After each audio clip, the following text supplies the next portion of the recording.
अस्सलामुअलैकुम, मेरा नाम मोहम्मद इलियास चिश्ती है और मौजूद हूँ एक लच्छे वाली रेडी के ऊपर।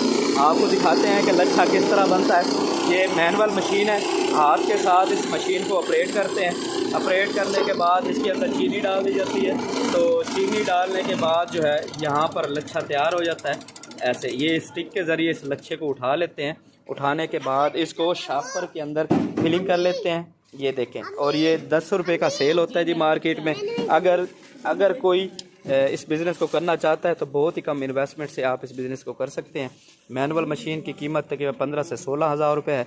बकाया मटेरियल जो है इसके लिए आपको चीनी चाहिए, फूड कलर चाहिए और एसेंस चाहिए। बाज़ औक़ात तो सिर्फ लोग कलर डालते हैं, एसेंस की ज़रूरत नहीं होती।